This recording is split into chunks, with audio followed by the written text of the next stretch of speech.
Hypnosis, how you've been trapped in the dream space. A look at the esoteric pop culture knowledge divulged through the ages and an exploration into the reasons for disclosure. Author's note, where the truth lies. This work dives deep into the rabbit hole for many historical events, public records, and the lives of real individuals. While factual events are based on public information, the interpretations, connections, and conclusions drawn herein are the author's own theories and perhaps a few educated guesses. Consider this. History is frequently just the most polished version of a story, a cover story designed to keep the truly messy and inconvenient truth hidden away. If this work presents facts as mere stepping stones, it is because history may have been written by the victors, but it is interpreted by the curious. This work explores the mythology of power. Whether these myths are literally true or functionally true is for you, the reader, to decide. Some names and details have been condensed for narrative purposes. To protect the innocent, perhaps, to make it harder to uncover the paper trail. My brain is wired to find the red thread in a sea of gray. Because of that, I am prone to apophenia, seeing meaning where there is only noise. Ask yourself, am I believing this because the author sounds certain, or am I verifying the links? Use my tools to dismantle me. That is the only way to be truly sovereign. Reading these files will alter your perception. If you are not prepared to lose your useful ignorance, stop now. Once the tea is spilled, it cannot be put back in the pot. The core of this work touches on the revelation of the method. Those in power are bound to disclose their actions, but they bypass the consequences by hiding truth in plain sight. To comprehend this, we look at the three layers. The mandate, they have to tell you, the background static, the camouflage, and the filter, your own journey. We use the Steelman principle, present the strongest version of opposing views. The history of esoteric knowledge is not a straight line, it is a spiral. There has been a dual stream of information, the exoteric lies and the esoteric truth. We will use three tiers of evidence: hard proof, contested history, and high strangeness. Being told the truth and ignoring it might be the most dangerous contract you've ever signed. This is the consent trap. Hypnosis is your map through the Hall of Mirrors. The trap works only if you don't know it exists. Change one note and you can change the whole song. Maintain a razor-sharp cynicism. Question everything, even me. Chapter 1. Symbols are the language of the soul. Before a child learns to read, they learn to recognize the golden arches, the apple, and the cross. This is the language of the soul, spoken in the dialect of symbols. The conscious mind is a gatekeeper, but the subconscious is a sponge. Symbols bypass the guard dog and take root in the psyche before you even know they are there. In the ancient world, magic was a technology.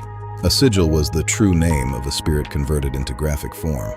The magician would convert names into numbers using magic squares, tracing lines to create abstract geometry potent to the subconscious. We call them logos, from the Greek meaning the word. And just like the spirits of old, this entity needs a sigil to anchor its power. A successful logo is a spell condensed into a glyph. The original Apple logo was Newton under a tree, too busy. The rebrand gave us the bitten fruit. Esoterically, it is the fruit of the tree of knowledge, positioning the company as the grantor of forbidden awareness. When you see the Nike swoosh, you don't think of manufacturing. You feel motion and victory. It bypasses the logic of the product and hits the feeling of the identity.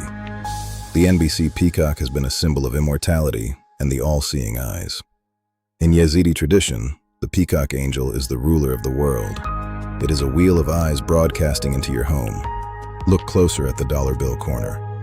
Is it an owl representing Minerva's wisdom, or a spider, the weaver trapping the masses in a web of illusion? These are not accidents, they are choices. Chapter 2. The 440 Hz Trap. How modern frequencies and pop music are used to tune the human nervous system to a state of receptive docility. Our DNA is being hummed to sleep by the global radio. Imagine you are a fish in a tank. You cannot see the vibration of the water filter, but it affects every cell of your body. We are those fish. Our water is the air around us. Sound isn't just heard, it's something you are. Cymatics shows sand dancing into geometric masterpieces. If sound organizes sand, imagine what it does to you. Everything is in vibration. In 1953, The world was standardized to 440 Hz. Before this bureaucratic takeover, masters like Mozart preferred a lower, more natural 432 Hz. It's the frequency of biological resonance. Think of 432 Hz as a perfectly round wheel. Think of 440 Hz as a wheel with a flat spot, constant, subtle vibrational friction. It triggers the logic-driven left brain while suppressing intuition.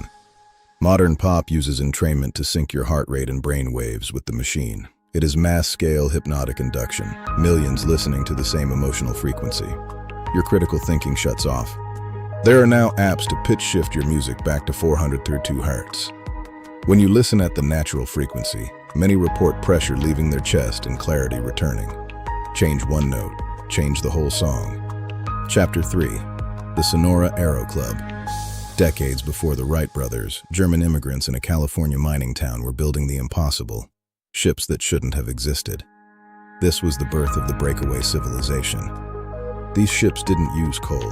They used a secret green liquid called NB gas that negated gravity, funded by NYMZA, a supranational board of masters living in the future while we rode horses. In the 19th century, Germany was the world's hub for both hard science and deep occultism. NYMZA represents the first time these two worlds merged, seeking the vril, the prime energy used to build the pyramids. In 1897, the technology leaked. Thousands reported massive cigar-shaped ships with searchlights whirring through the sky. They didn't leave the planet. They just left the simulation we call society. Chapter 4. Was America ever free? After the Civil War, the country was broke. In 1871, a private corporation called the United States was born. The president became a CEO. The people became the document's property. In 1213, King John signed England over to the Pope. Every colony since was technically a sublease of Vatican property. In 1812, the British burned the archives to destroy the 13th Amendment and reset the legal system. The 3 stars on the DC flag represent the triple crown of global control: Vatican spiritual control, London financial control, and Washington military control, all corporate assets. Notice your name on your ID is in all caps, the legal sigil of a dead entity. This is your straw man, used as collateral. Truth in a courtroom is merely the story the judge finds most believable. You are the fuel for the NYMZA technology. Your labor pays the interest on the debt that funds the breakaway civilization. The system is rigged to keep it that way. Chapter 5. Strange Architecture. Why the Memphis Pyramid and Washington Monument are occult batteries in plain sight. If you could see the planet's magnetic fields, you would see a giant, glowing circuit board. The Washington Monument is an obelisk, designed to pierce the sky. It is exactly 555 feet tall. Convert that to inches. Add the 6.6-inch capstone, and you get 6,666.6 inches. Made of quartz-heavy granite, the monument is piezoelectric. Millions of tons of pressure create a constant electrical hum, capturing emotional energy and beaming it through the capstone. If the monument is the antenna, the Memphis Pyramid is the collector. Named after the ancient Egyptian capital, it sits on the 35th parallel, a line of high anomalous activity. In 2011, a secret box was found at the apex containing a crystal skull. A pyramid focuses energy. Here, it harvests the vibrational frequency of thousands of shoppers every day. Before obelisks, there were the mounds. Serpent Mound is built on a meteor impact crater. It is a circuit closer where Earth's internal energy meets the celestial sun.